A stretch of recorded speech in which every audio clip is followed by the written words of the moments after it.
जय जगन्नाथ। प्रभु बलभद्र देवाय नमः। माँ सुभद्रा देवी नमः। पवित्र रक्षाबंधन बा गह्मा पूर्णमी रे श्रीमंदिर रे महाप्रभु माने मध्य राखी बांधि थांती।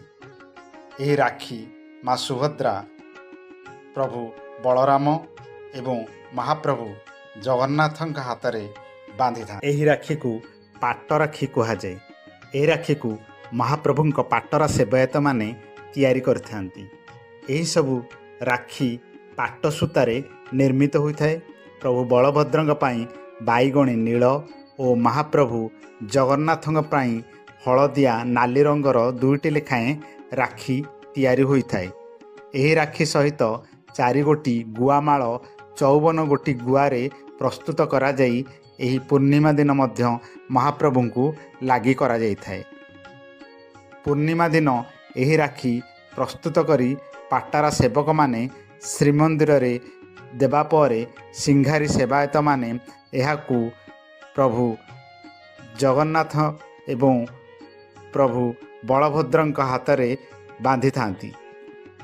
एहापरे आज्ञामाल पाई महाप्रभु चक्र मार्कंडेय आश्रम विजय करथांती।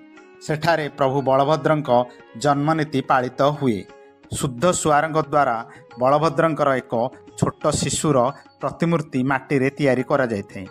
एही मूर्ति को पूजा पंडा पंचम उपचार रे पूजा करिबा परे प्राण प्रतिष्ठा करिथांती। मुदिरस्थ सेवायत द्वारा एही मूर्ति को वंदापना करा जायथाय। एही मूर्ति को वंदापना और पूजा करिया परे मार्कंडेय पुष्करणी रे विसर्जन कर दिया जायथाय।